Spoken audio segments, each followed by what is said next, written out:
आज ज्येष्ठ मास का गुरु प्रदोष व्रत मनाया जा रहा है। धार्मिक शास्त्रों में गुरु प्रदोष व्रत करने वाले को 100 गायें दान करने का फल प्राप्त होता है।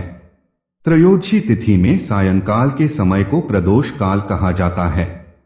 प्रदोष व्रत को बहुत ही मंगलकारी एवं शिवकृपा दिलाने वाला माना गया है। श्री सूत जी के अनुसार गुरु प्रदोष व्रत अतिश्रेष्ठ, शत्रु विनाशक, भक्ति प्रिय व्रत है।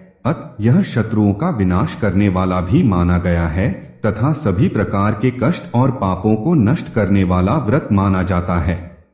गुरु प्रदोष की कथा पढ़ने या सुनने मात्र से ऐश्वर्य और विजय का शुभ वरदान प्राप्त होता है। गुरु प्रदोष त्रयोदशी व्रत की पौराणिक कथा। गुरु प्रदोष व्रत की कथा के अनुसार एक बार इंद्र और वृत्तासुर की सेना में घनघोर युद्ध हुआ। देवताओं ने दैत्य सेना को पराजित कर नष्ट भ्रष्ट कर डाला। यह देख वृत्तासुर अत्यंत क्रोधित हो स्वयं युद्ध को उद्यत हुआ। आसुरी माया से उसने विकराल रूप धारण कर लिया। सभी देवता भयभीत हो गुरुदेव बृहस्पति की शरण में पहुंचे। बृहस्पति महाराज बोले, पहले मैं तुम्हें वृत्तासुर का वास्तविक परिचय दे दूं। वृत्तासुर बड़ा तपस्वी और कर्मनिष्ठ है। उसने गंधमादन पर्वत पर घोर तपस्या कर शिवजी को प्रसन्न किया। पूर्व समय में वह चित्ररथ नाम का राजा था। एक बार वह अपने विमान से कैलाश पर्वत चला गया। वहां शिवजी के वाम अंग में माता पार्वती को विराजमान देख वह उपहासपूर्वक बोला, हे प्रभु, मोहमाया में फंसे होने के कारण हम स्त्रियों के वशीभूत रहते हैं, किंतु देवलोक में ऐसा दृष्टिगोचर नहीं हुआ कि स्त्री आलिंगनबद्ध हो सभा में बैठे। चित्ररथ के यह वचन सुन सर्वव्यापी शिवशंकर हंसकर बोले, हे राजन, मेरा व्यावहारिक दृष्टिकोण पृथक है। मैंने मृत्युदाता कालकूट महाविष का पान किया है, फिर भी तुम साधारण जन की भांति मेरा उपहास उड़ाते हो। माता पार्वती क्रोधित हो चित्ररथ से संबोधित हुई, अरे दुष्ट, तूने सर्वव्यापी महेश्वर के साथ ही मेरा भी उपहास उड़ाया है, अतएव मैं तुझे वह शिक्षा दूंगी कि फिर तू ऐसे संतों के उपहास का दुस्साहस नहीं करेगा।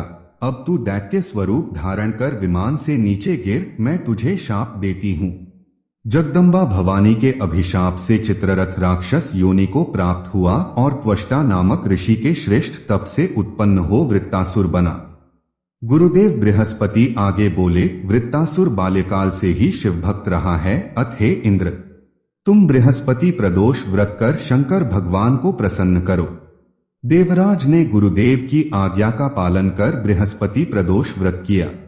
गुरु प्रदोष व्रत के प्रताप से इंद्र ने शीघ्र ही वृत्तासुर पर विजय प्राप्त कर ली और देवलोक में शांति छा गई। प्रदोष व्रत हर शिव भक्त को अवश्य करना चाहिए। इस व्रत को करने तथा इसकी कथा सुनने से शत्रु, कष्ट तथा पापों का नाश होता है। प्रदोष व्रत के फायदे। प्रदोष व्रत जीवन में हर तरह की सफलता के लिए रखा जाता है। जो व्यक्ति प्रदोष व्रत करता है उसे जीवन में कभी भी संकटों का सामना नहीं करना पड़ता है।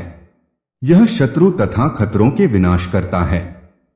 गुरु प्रदोष व्रत करने वाले व्यक्ति के जीवन में धन और समृद्धि हमेशा बनी रहती है। प्रदोष व्रत में शिव जी का पूजन करने से भाग्य जागृत होता है।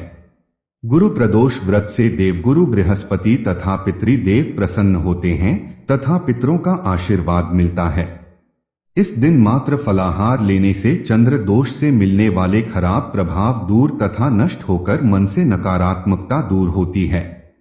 गुरु प्रदोष व्रत करने से बृहस्पति ग्रह शुभ प्रभाव देता है।